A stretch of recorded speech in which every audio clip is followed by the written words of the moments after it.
بعد ما جات لك فنون جميلة انت الآن على مشارف ما يعرف بالسنة التمهيدية للكلية، او زي ما بنسميها احنا في الكلية اعدادي.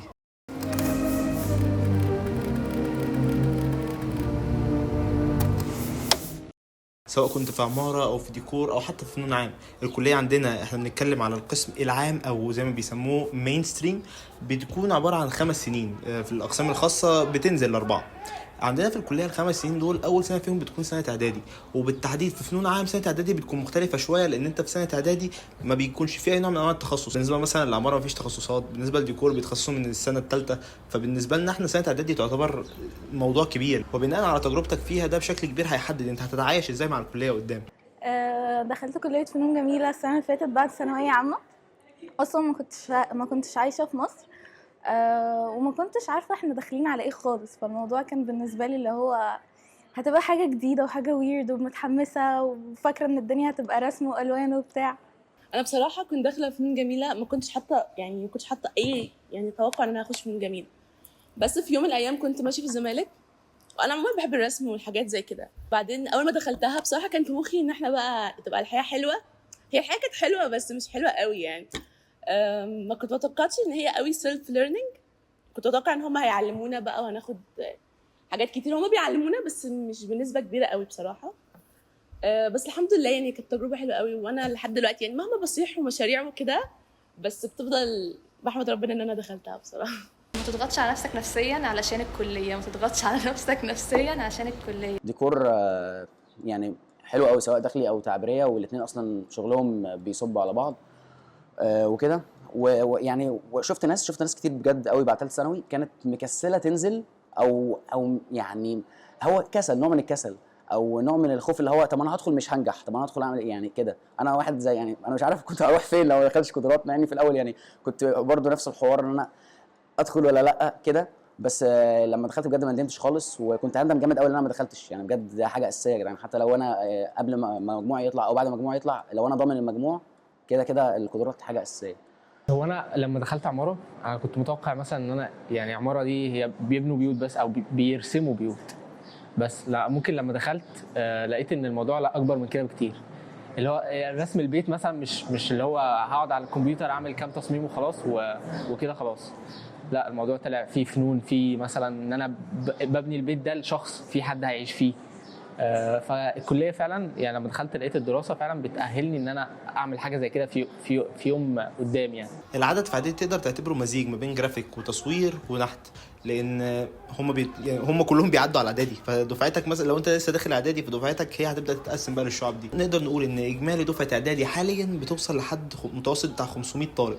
ده في السنه اللي انا بسجل فيها اللي هي 2024، وفي السنين القادمه غالبا الرقم ده بيكون قابل للزياده. ما تضغطش على نفسك نفسيا علشان الكلية، ما تضغطش على نفسك نفسيا عشان الكلية. اعدادي هبل ولا اي حاجه بالنسبه لاولى. احنا ابتدينا شغل بجد، ابتدينا ان احنا فعلا يعني ايه بقى زنقه مشاريع. الدكاتره ذات نفسهم مختلفين، لان هنا كنا بندرس حاجه ودلوقتي بندرس حاجه. احنا كانوا بيورونا قسم ودلوقتي بيورونا قسم تاني. حاسه بضغط اكتر بكتير السنه دي، حاسه ان انا محتاجه ابذل مجهود اكتر بكتير من السنه اللي فاتت. وتقريبا هو ده اتغير السنه دي، يعني هم حاولوا يحسنوا الموضوع مع الدفعه الجديده، بس على دفعتنا احنا الموضوع ما كانش ماشي كده للاسف. حاسه ان السنه دي اقرب للشغل الواقعي من السنه اللي فاتت. ضغط الشغل والوقت هي عباره عن ان انت لو هتعمل مشاريعك اول باول فانت هيتبقى معاك وقت وزياده، ان انت حتى لو عايز تتعلم مهارات جديده. كان عليا مشاريع وكنا لسه داخلين الكليه وكده، بس انا كنت حابب الحوار، فكنت اروح اعمل مشروع على طول يتبقى معايا يوم او يومين، ممكن كمان كان بيكفي يومين في الاسبوع، ممكن انزلهم من الكليه احضر محاضرات مع فنون لان انا بحب دوت. فلو هتعمل مشاريع اول باول هتلاقي معاك وقت وزياده انت تتعلم. الترم الثاني ممكن نكون اتضغطنا اكتر عشان مواد النظري كترت اكتر، ابحاث كترت وكده. فكده بس عموما يعني كده كده الضغط موجوده دايما يعني مفيش حاجه سهله. هو الوقت الصراحه يعني ممكن من اصعب الحاجات اللي واجهتني في السنه دي، ان موضوع ان انا اظبط الوقت على المشاريع. فهو تحس ان المشاريع كتير والوقت قليل، فموضوع يعني كان صعب شويه بس مانجبل، يعني يقدر يتظبط يعني. بصراحه احنا مش متعودين اللي هو يعني على كم المشاريع ده. كانت في الاول الترم الاول كان لطيف، كان يعني عادي الوقت بيسعنا ونسلم براحتنا وكده. لكن الترم التاني بجد يعني مضغوطين قوي فيه. سنة اعدادي ببساطة هي بتحطك على اول التراك، بتعرف منها انا عايز ادخل ايه. سنة اعدادي بتاعتي ما اقدرش اخدها كمثال قوي، لان سنة اعدادي بتاعتي كانت كنت طالب مغترب ولسه جاي القاهرة، فقررت بقى ان انا الف في القاهرة، وبالفعل زرت القاهرة كلها كعب داير، وبالاخص مصر القديمة.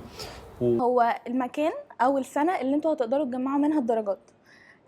سنه اعدادي عماره انت بتدخلها ما تعرفش حاجه طبعا عن الهندسه، بيبتدوا يدوك الاساسيات، بتبتدي من اول بقى الاشكال الهندسيه وبتاع، وبتاخد كذا ماده وبتبقى ليها علاقه بفنون. فنون بيحاولوا يدخلوا الجانب الفني اكتر، احنا بيدخلونا في الجانب الهندسي اكتر، بما اننا بنبقى حرفيا نيح كده في المواد. فاحنا يعني بحس ان احنا بيجيبونا من الارض شويه.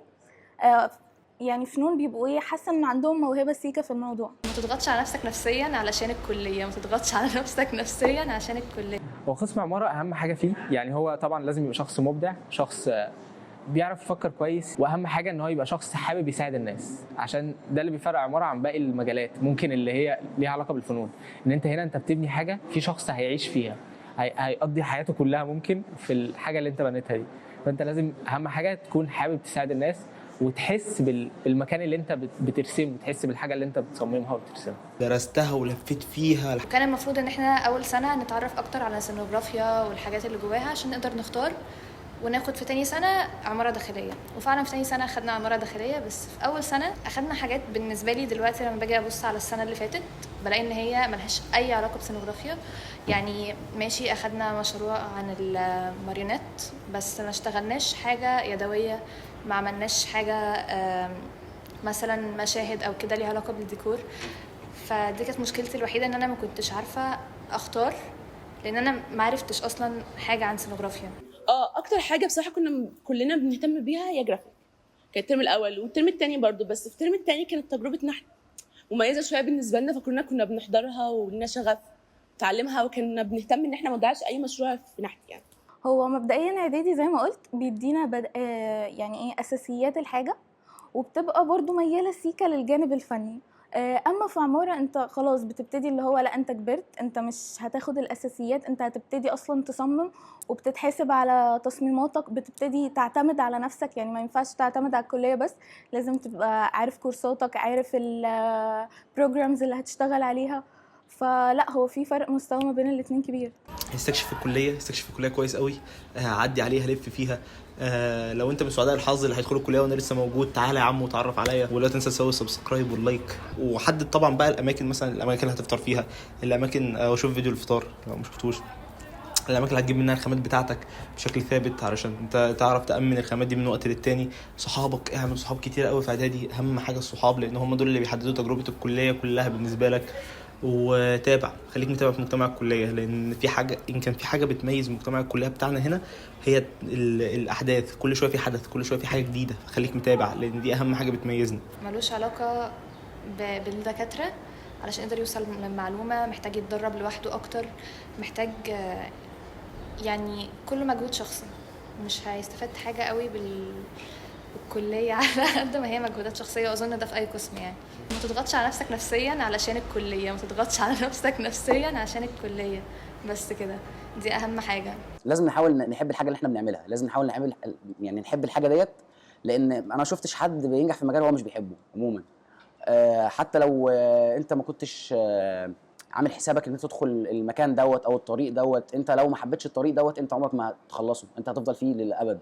يعني ما حدش بيخلص طريق وهو مش حابب يمشي فيه اصلا. اولا يا جماعه وانتوا في ثانويه عامه ركزوا في الثانويه العامه بتاعتكم، ما تقعدوش شاغلين بالكم بامتحان القدرات لحد ما تخلصوا. او لما تخلصوا وتخلصوا امتحان القدرات انتوا لازم تجهزوا نفسكم ان سنه اعدادي ما تضيعوهاش منكم، هي فرصه مش هتتعوض ان انتوا تجمعوا فيها درجاتكم وتعلوا بيها الGPA بتاعكم. تبقوا جاهزين على ايه؟ ابقوا جاهزين ان انتوا حياتكم الاجتماعيه هتبقى يعني في حدود الكليه بتاعتكم، مش هتعرفوا اللي هو تعملوا مواظبه ما بين الحياه الاجتماعيه بره والحياه كده. يعني انا رايحه فين؟ انا رايحه الكليه، انا راجعه منين؟ راجعه من الكليه. الدنيا بتبقى معاكم كده، وان شاء الله بس بتبقى لطيفه، يعني هي مش رخمه بصراحه. يعني هي فنون جميله، انت لو بجد بتعرف ترسم حاجه بسيطه بس انت عندك الموهبه، مع الوقت هتشوف وهتحس انه انا عايزه ابقى كده وعايزه اتطور. فحرفيا انت يعني طالما في موهبه حرفيا هتعمل اي حاجه. مش دايما لازم تبص على اللي جنبك انه ايه ده اللي هو رسمه احسن، طب انا رسمي برضو مش قد كده. هو مع الوقت حرفيا كنا بنتعلم، حتى لو انت مش بتسعى هتلاقي نفسك انت طبيعي بتتعلم. هو عمارة من أهم الأقسام في الحياة عموما. هو زي ما قلت، هو يعني أنت لازم تبقى عارف أنت داخل ليه وبتعمل ايه جواه، مش برضو عايز تعدي وخلاص وتعمل مشاريع وخلاص، عشان الحاجه اللي انت بتعملها دي زي ما قلت هي بتفضل يعني عايشه التاريخ كله. يعني انت عندك الاهرامات دي مثلا، اللي بناها ده هو اكيد كان يعرف ان هي تفضل موجوده لحد دلوقتي يعني. فانت بتبني الحاجه او بتصمم الحاجه، بترسم الحاجه، بتفكر في الحاجه، تبقى عارف ان دي هتأثر بعدك بسنين، وهتأثر في ناس انت مش متخيل قد ايه يعني. ده كل اللي كان عندي بخصوص سنه اعدادي. اتمنى تكونوا استفدتوا، واتمنى بجد تنبسطوا بيها لانها تجربه فريده. ولو حلقه اختبار القدرات نزلت هحط لك الاي بتاعتها هنا، ادخل اتفرج عليها لان انت غالبا لسه ما مرتش باختبار القدرات. لو عجبتك الحلقه اعمل لايك، وما تنساش تشارك الحلقه عشان الاستفاده توصل لاكبر عدد من الناس، واعمل سبسكرايب لو لسه مش مشترك في القناه، او اعمل لي فولو على وسائل التواصل الاجتماعي. في الختام انا عبد الرحمن يسري، واهلا بيكم في يسري الوثائقيه.